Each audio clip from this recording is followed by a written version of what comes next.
حضرت ابو امامہ رضی اللہ تعالی عنہ روایت کرتے ہیں کہ رسول اللہ صلی اللہ علیہ وسلم نے فرمایا، علیکم بقیام اللیل فإنہ دأب الصالحین قبلکم وہو قربۃ لکم الی ربکم ومغفرۃ للسیئات ومنہاۃ عن الإثم۔ حضرت ابو امامہ رضی اللہ تعالی عنہ سے روایت ہے کہ رسول اللہ صلی اللہ علیہ وسلم نے فرمایا، تہجد ضرور پڑھا کرو کیونکہ وہ تم سے پہلے صالحین کی روش ہے۔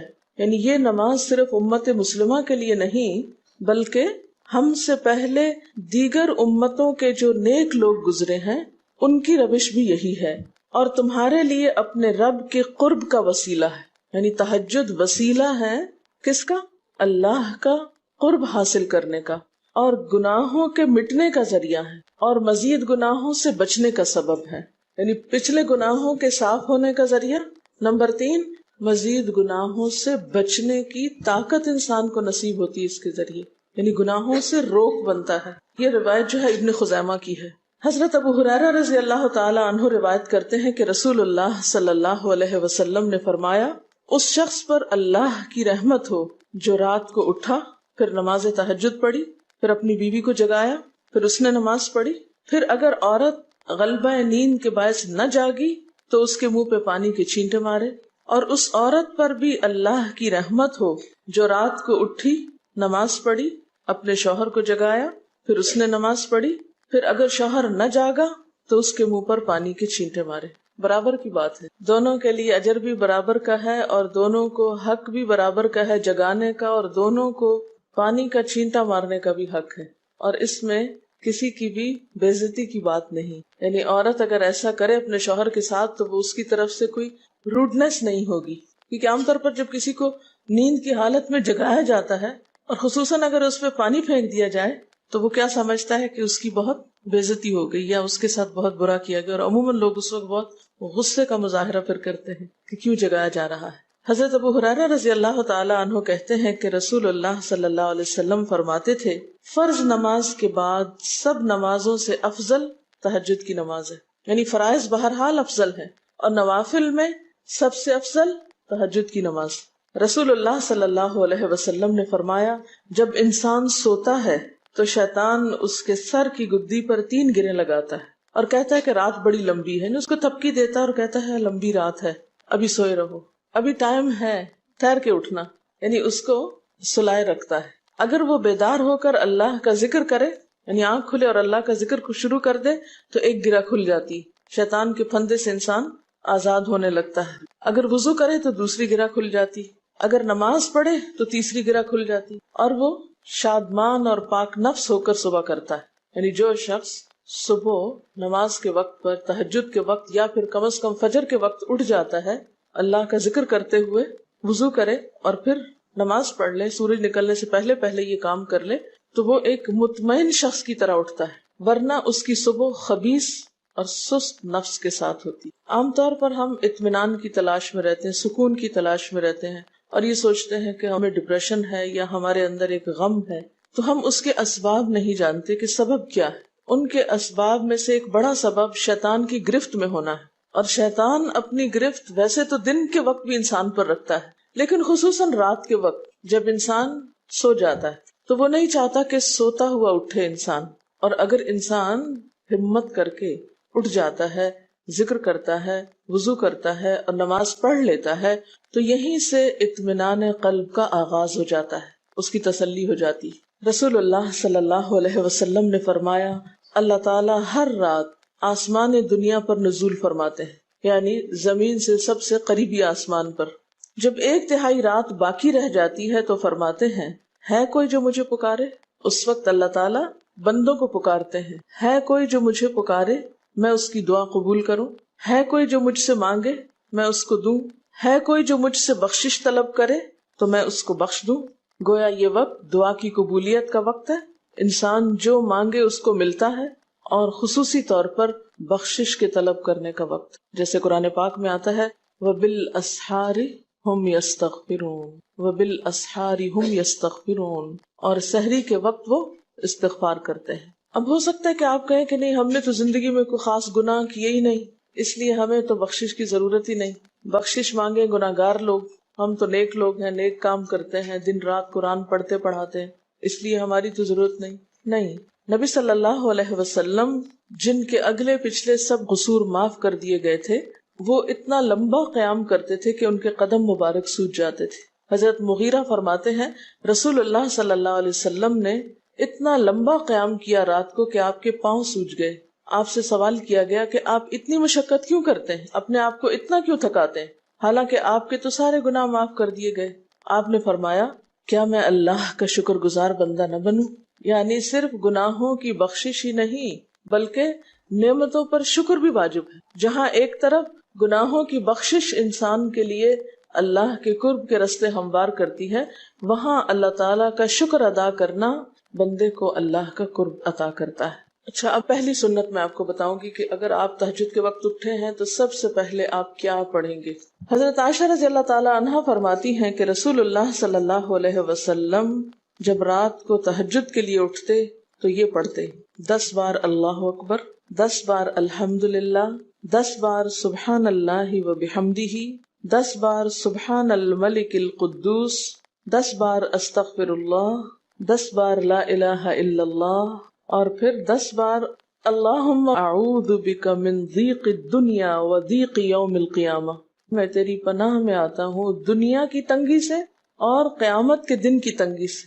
اللہم اعوذ بک من ضیق ضاد یہ قاف من ضیق الدنیا و ضیق یوم القیامہ، یہ بھی 10 بار. اور پھر فرماتے اللہم اغفر لی واہدنی وارزقنی وعافنی. پھر وضو کرتے اور تہجد شروع کرتے، یعنی یہ بھی وضو سے پہلے آپ پڑھ لیتے تھے. تو آپ کیا کر سکتے ہیں، جیسے آنکھ کھلی یا بستر پر لیٹے ہیں تو بعض اوقات ایسا ہوتا ہے نا کہ انسان سوچتا ہے اچھا ایک سائڈ پہ سو کے اتنے تھکے ہوئے ہوتے ہیں کہ آپ ایک دم نہیں اٹھ پاتے. حالانکہ آپ صلی اللہ علیہ وسلم کے نیند سے بیدار ہونے کا طریقہ کیا تھا کہ جب آپ اٹھتے تھے تو یکدم اٹھتے تھے، سستی کے مارے نہیں کہ کبھی ایک طرف لیٹ گئے پھر دوسری طرف سو گئے پھر دائیں طرف پھر بائیں طرف، نہیں. جب جاگنے کا وقت ہوتا تھا تو آپ فوراً اٹھ جاتے تھے. لیکن بسا اوقات ایسا ہوتا ہے کہ انسان تھکا ہوا ہوتا ہے، سائڈ بدل کے دوسری طرف کو ذرا لیٹتا ہے، تو یہ لیٹے لیٹے بھی آپ اذکار پڑھ سکتے ہیں.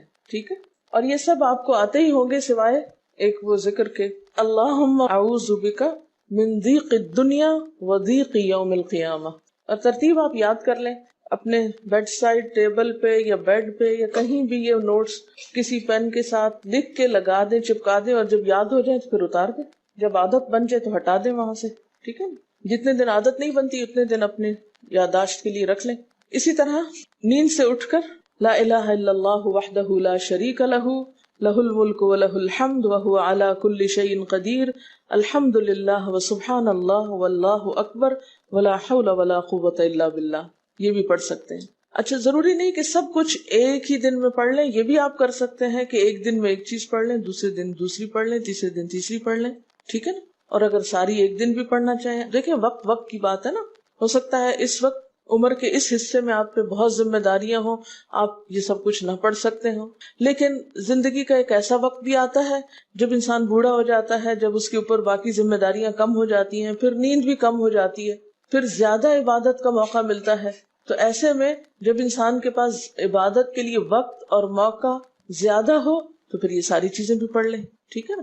پھر اسی طرح یعنی یہ جو روایت ہے کہ جس میں آپ صلی اللہ علیہ وسلم نے فرمایا جو شخص نیند سے جاگے، اور یہ تہجد کے وقت ہی نہیں، اگر فجر کے لیے بھی آپ اٹھ رہے ہیں تو یہ دعا پڑھ سکتے ہیں لا الہ الا اللہ وحدہ لا شریک لہ، اور پھر الحمدللہ وسبحان اللہ واللہ اکبر ولا حول ولا قوۃ الا باللہ. پھر کہے اللہم اغفر لی، پھر کیا پڑھے اللہم اغفر لی.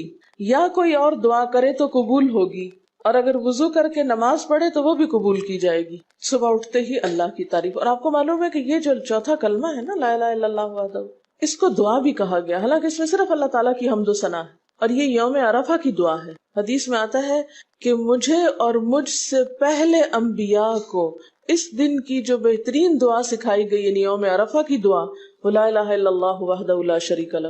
حالانکہ اس میں مانگنے کی تو کوئی چیز ہی نہیں، صرف اللہ کی حمد و ثنا ہے. جیسے حضرت ایوب علیہ السلام نے کہا تھا انی مسنی الضر وانت ارحم الراحمین، مانگا کچھ نہیں، انت ارحم الراحمین انت ارحم الراحمین. اللہ تعالیٰ کی تعریف کر کے اللہ تعالیٰ کے نام کے ساتھ اس کو اگر انسان پکار لیتا ہے تو یہ بھی اس کے لیے بہت کافی. ایک اور روایت میں آتا ہے رسول اللہ صلی اللہ علیہ وسلم جب تہجد کے لیے اٹھتے، یعنی آپ ایک مرتبہ اٹھے، یعنی جو صحابی روایت کرتے ہیں، تو آپ نے بیٹھنے کے بعد آسمان کی طرف نظر کر کے سورۃ آل عمران کی آخری 11 آیات 190 سے لے کر 200 تک 11 آیتیں یہ پڑھی. ان فی خلق السماوات سے لے کر بالکل آخر تک. یعنی ضروری نہیں کہ کھڑے ہو کر آپ آسمان کی طرف دیکھیں، آپ اٹھے ہیں، چارپائی پہ بیٹھے ہوئے ہیں، ابھی وضو کے لیے نہیں گئے، بیٹھ کے آسمان کی طرف دیکھ کے پڑھ کے پھر اٹھ سکتے ہیں.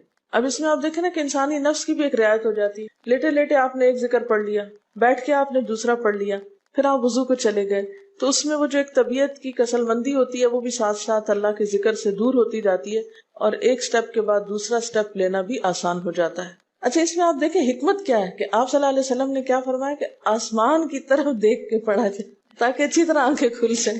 تو زبانی یاد کرنے کا مطلب یہ نہیں کہ آپ آنکھیں بند کر کے سوئے سوئے پڑھیں، کیونکہ بعض اوقات ایسا ہوتا ہے نا، آنکھ کھلتی ہے، ذکر شروع کرتے ہیں اور پھر پتہ ہی نہیں چلتا اور ذکر آدھے میں رہ جاتا ہے اور سو چکے ہوتے ہیں. اور پھر اگر آپ کو زبانی یاد نہیں ہوگی نا، دیکھ کے پڑھیں گے تو وہ الماری کی طرف ہی دیکھتے رہیں گے، آسمان کی طرف نہیں دیکھ سکیں گے، تو پھر سنت پوری نہیں ہو سکے گی. اور اسی طرح حضرت ابن عباس روایت کرتے ہیں کہ جب رسول اللہ صلی اللہ علیہ وسلم رات کو تہجد کے لیے کھڑے ہوتے تو اللہ اکبر تکبیر تحریمہ کے بعد یہ دعا پڑھتے: اللہم لک الحمد انت قیم السماوات والارض ومن فیہن ولک الحمد لک ملک السماوات والارض ومن فیہن ولک الحمد انت نور السماوات والارض ولک الحمد انت ملک السماوات والارض ولک الحمد انت الحق ووعدك الحق ولقاؤك حق وقولك حق والجنة حق والنار حق والنبيون حق ومحمد صلی اللہ علیہ وسلم حق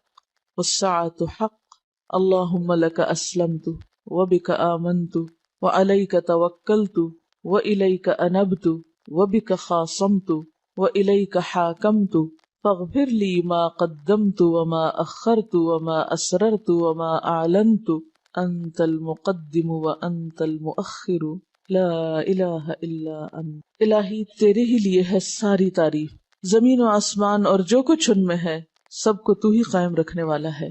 تیرے ہی لیے ہے ساری تعریف، زمین و آسمان اور جو کچھ ان میں ہے اس سب کی بادشاہی تیرے ہی لیے ہے. تیرے ہی لیے ہے ساری تعریف، تو ہی روشن کرنے والا ہے زمین و آسمان کو. تیرے ہی لیے ہے ساری تعریف، تو ہی بادشاہ ہے زمین و آسمان کا. تیرے ہی لیے ہے ساری تعریف. تو حق ہے، تیرا وعدہ حق ہے، تیری ملاقات حق ہے، تیرا کلام حق ہے، جنت حق ہے، جہنم حق ہے، تمام انبیاء حق ہیں اور محمد صلی اللہ علیہ وسلم حق ہیں، قیامت حق ہے.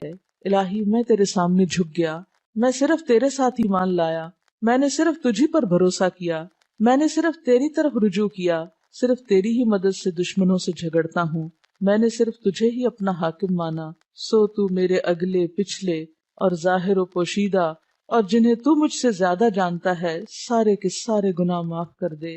تو ہی آگے کرنے والا ہے، تو ہی پیچھے ڈالنے والا ہے، تیرے سوا کوئی سچا معبود نہیں ہے. یہ جو دعا استفتاح ہے تہجد کے وقت کی، یہ باہر نہیں نماز کے اندر پڑھنے کی دعا ہے. ہم دعا مانگتے ہیں اللہم اجعلنی لک ذکارا لک شکارا. ان دعاؤں کے پڑھے بغیر ذکار کیسے بن سکتے ہیں؟ ذکار کا صیغہ تو فعال کے اوپر ہے نا، بہت زیادہ ذکر کرنے والا. والذاکرین اللہ کثیرا والذاکرات. تو ذاکرات کیسے بن سکتے ہیں جب تک کہ یہ دعائیں زبانی نہ آتی ہوں اور اپنے وقت پر نہ پڑھی جاتی ہوں. ویسے بھی ذکر بہت اچھی چیز ہے، لیکن جو مسنون ذکر ہے اور جو نبی صلی اللہ علیہ وسلم کے طریقے کے مطابق ہے، جو اطمینان قلب اور خوشی اس وقت اس کام کو اس طریقے پہ کر کے نصیب ہوتی ہے، وہ اس کے علاوہ نہیں ہوتی. اگرچہ اس سے خوشی ہوتی ہے لیکن اس طرح کی نہیں نصیب ہوتی، اس طرح کا اطمینان نہیں ہوتا. آپ تجربہ کر کے دیکھ لیں، سنت کے مطابق زندگی گزارنا اور اپنی مرضی کے مطابق زندگی گزارنا، یہ دو مختلف لائف سٹائلز ہیں، دو مختلف طریقہ ہے زندگی ہیں. دونوں کا امپیکٹ فرق ہوتا ہے، اثرات فرق ہوتے ہیں. اور یہ نہیں کہ یہ کوئی بہت مشکل عمل ہے، بہت مشکل کوئی نہیں ہے، ہم کر سکتے ہیں. لیکن بات یہ ہے کہ ہم کرنے کی کوشش کریں، ارادہ تو کریں. پہلے تو آپ اپنے آپ سے یہ پوچھیں ارادہ بھی کیا کہ نہیں، کیونکہ اگر ارادہ ہو گیا نا تو کام بھی ہو جائے گا. مشکل یہ ہے کہ ہم جب کوئی ایسا کام سنتے تو پھر سوچتے نہیں ہمارا تو حالات اتنے کٹھن ہیں کہ یہ عمل ہمارے لیے نہیں، ویسے بھی نفل ہے، کوئی بات نہیں، نہ بھی ہو سکا تو کیا ہے. یہی کہہ کے ہم چھوڑ دیتے ہیں چیزوں کو کہ نہیں. لیکن میں سمجھتی ہوں کہ جو عمر آپ بچیوں کی خاص طور پر اس وقت اس عمر کو غنیمت سمجھے اور اس میں آپ نے جو کچھ اب یاد کر لیا، عادت ڈال لی، وہ اگلی زندگی میں شدید مصروفیت کے باوجود بالکل عادت ثانیہ ہو جائے گی، ایک روٹین ہو جائے گی اور آپ کو مشکل نہیں ہوگی. لیکن اگر اب نہیں عادتیں ڈالی، کل کو یا نئے سرے سے عادت ڈالنا بہت مشکل ہوگا. سنت مشکل نہیں ہے، صرف یہ ہے کہ ارادے، نیت اور پھر کوشش کی ضرورت. کر لیں گے تو ہو بھی جائے گا، آخر کرنے والے کرتے ہیں. لیکن جب پہلے ہی سے سوچ لیتے نہیں بڑا مشکل، وہ تو اللہ والے کرتے ہیں اور وہ تو نیک لوگوں کا کام ہے، ہم تو نہ اللہ والے ہیں اور نہ ہی نیک ہیں، تو کیوں نہیں ہے، ہو جائے. اب آپ صلی اللہ علیہ وسلم کے تہجد کی کیفیت کیا تھی؟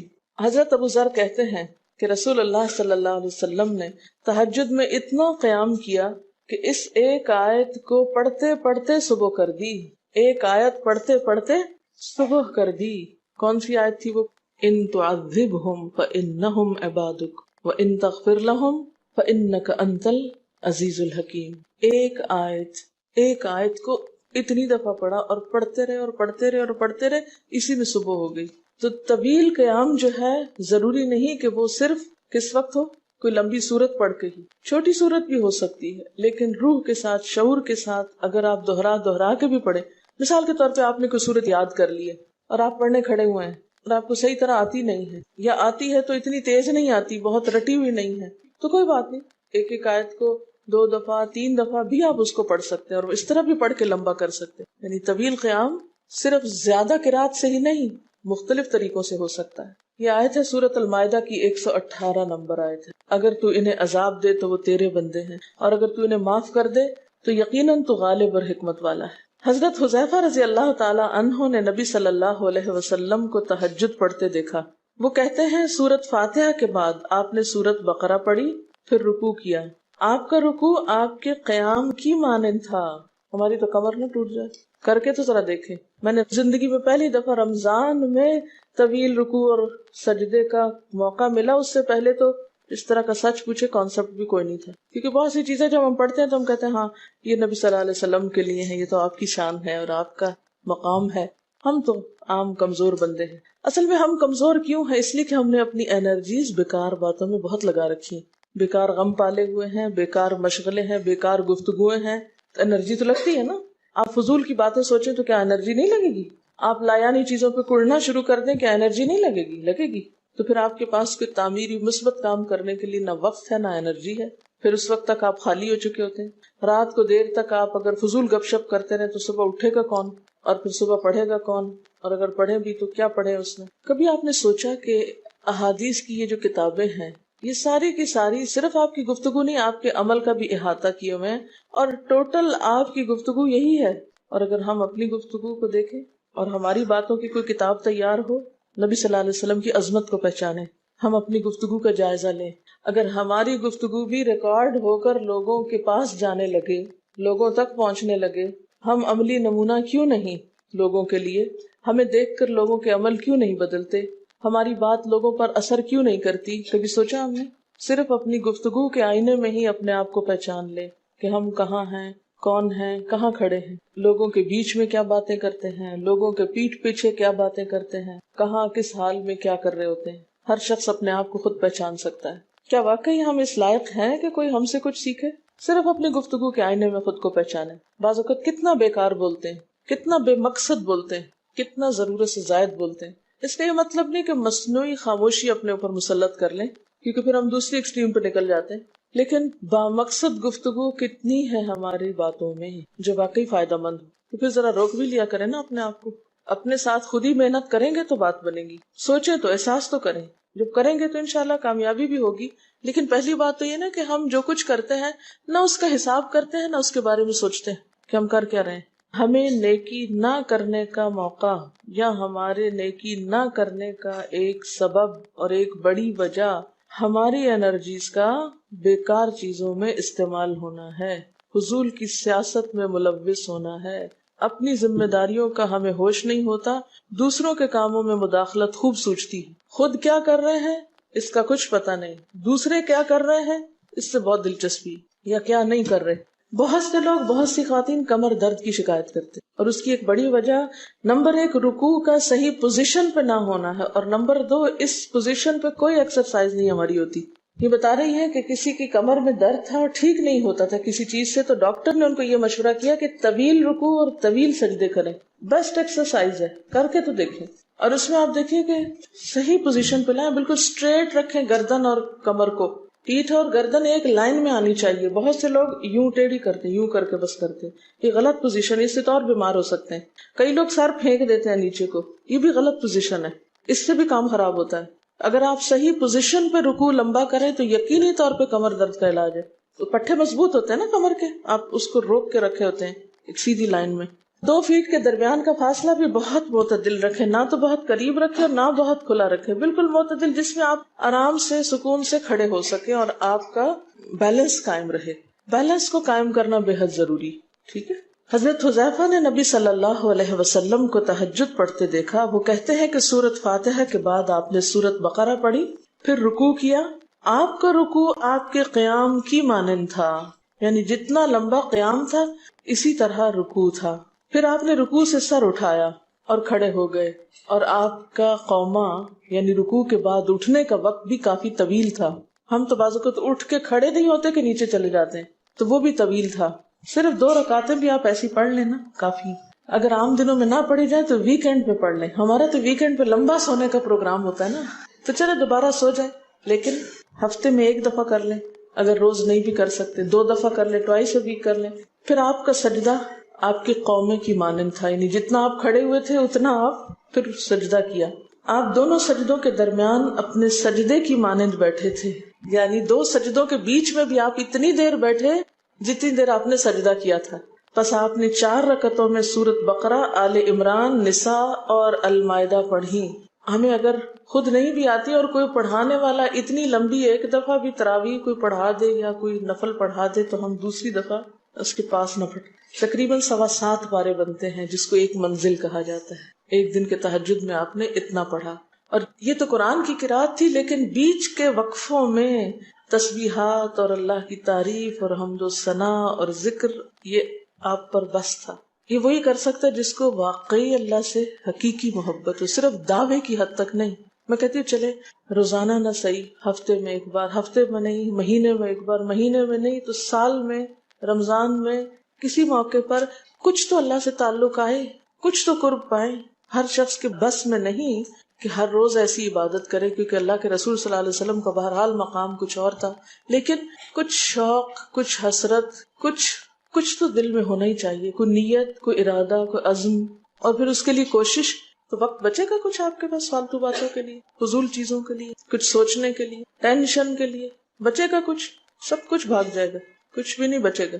کیونکہ ان عبادی لیس لک علیہم سلطان، میرے بندے ان پہ اے شیطان تیرا کوئی زور نہیں چلتا. بس چلتا ہی نہیں ان پہ تیرا، سارا زور ہی ان پہ چلتا ہے جو فالتو ہوتے ہیں. فالتو ذہن جو ہوتا ہے وہ شیطان کا گھر ہوتا ہے. حضرت حذیفہ بیان کرتے ہیں کہ میں ایک رات آپ صلی اللہ علیہ وسلم کے ساتھ نفلی نماز میں شریک ہو گیا. آپ نے سورۃ بقرہ شروع کر دی. میں نے سوچا کہ آپ 100 آیات پڑھ کر رکوع میں چلے جائیں گے، مگر آپ پڑھتے گئے. میں نے خیال کیا کہ سورۃ بقرہ کو 2 رکعتوں میں پڑھیں گے، لیکن آپ پڑھتے رہے. آپ نے سورۃ بقرہ ختم کر کے سورۃ نساء شروع کر دی، پھر ختم کر کے آل عمران پڑھنی شروع کر دی، اس کو بھی ختم کر دیا. آپ نہایت آہستگی سے پڑھتے جاتے تھے. جب ایسی آیت تلاوت کرتے جس میں سبحان اللہ کہنے کا حکم ہوتا ہے، جیسے سبح بحمد ربی جیسے مثال کے طور پر، تو سبحان اللہ کہتے. اگر کچھ مانگنے کا ذکر ہوتا تو سوال کرتے، اگر پناہ مانگنے کا ذکر ہوتا تو اعوذ باللہ پڑھتے. اس حدیث سے یہ بھی پتہ چلتا ہے کہ سورتوں کی ترتیب ضروری نہیں، کیونکہ آپ نے پہلے النساء پڑھی پھر آل عمران پڑھی. یہ جو ہر وقت لوگ پیچھا کیے رکھتے ہیں نا، بعض اوقات تو بہت ضد کرتے ہیں کہ آپ نے پہلی رکعت میں یہ پڑھائی تھی تو دوسری میں یہ کیوں پڑھا دی. یہ تو سنت میں ملتا ہے کہ پہلی رکعت طویل ہے دوسری کے مقابلے میں، لیکن یہ لازم نہیں کہ جو پہلی میں پڑھے اس کے بعد آگے والی صورتوں میں سے پڑھے، پیچھے والی بھی سے نہیں پڑھ سکتے. رسول اللہ صلی اللہ علیہ وسلم نے عبداللہ بن عمرو سے کہا، مجھے بتلایا گیا ہے کہ تم ساری رات نفل پڑھتے اور دن کو روزہ رکھتے ہو. اگر تم ایسا کرو گے تو تمہاری آنکھ کمزور اور طبیعت سست ہو جائے گی. یعنی ہر روز روزہ اور ہر رات جگراتا تمہاری جان اور تمہارے بال بچوں کا بھی تم پر حق ہے. اس لیے روزہ رکھو اور افطار بھی کرو، اور رات کو قیام کرو اور سو بھی. یعنی ساری رات تہجد پڑھنا یا نفل پڑھنا پسندیدہ نہیں ہے، رات کو سونا بھی پسندیدہ ہے۔ ہمارے ہاں 27ویں رات کو پوری رات جاگنا لازم سمجھا جاتا ہے، تو نبی صلی اللہ علیہ وسلم سے کوئی رات بھی پوری کی پوری جاگنا ثابت نہیں، کیونکہ اگر انسان صرف جاگتا ہی جاگتا چلا جائے تو وہ آسان ہوتا ہے، ایک دفعہ سو کے پھر اٹھنا جو ہے نا وہ اصل میں نفس کا امتحان ہوتا ہے، وہ مشکل ہوتا ہے۔ اسی طرح نبی صلی اللہ علیہ وسلم 3 دن سے کم میں قرآن مجید ختم کرنا پسند نہیں فرماتے تھے۔ آپ نے حضرت عبداللہ بن عمرو سے فرمایا کہ 1 ماہ میں پورا کر لو۔ انہوں نے عرض کی میں اس سے زیادہ تلاوت کی طاقت رکھتا ہوں، تو فرمایا 20 دن میں کر لو۔ ان کا میں اس سے زیادہ کی طاقت رکھتا ہوں، فرمایا 7 دن میں ختم کر لیا کرو، اس سے زیادہ کی اجازت نہیں، یعنی وہ ایک منزل کر کے۔ صحابہ کرام چونکہ اس زمانے میں مصحف اس طرح تھوڑی چھپے ہوئے تھے کہ کتابوں کی شکل میں ہوں، جو قرآن تھا لوگوں کے سینوں میں تھا، یاد کیے ہوئے تھے، اور وہ یاد کیا ہوا کہیں صبح کے وقت الگ بیٹھ کے نہیں پڑھا کرتے تھے، وہ کہاں پڑھتے تھے؟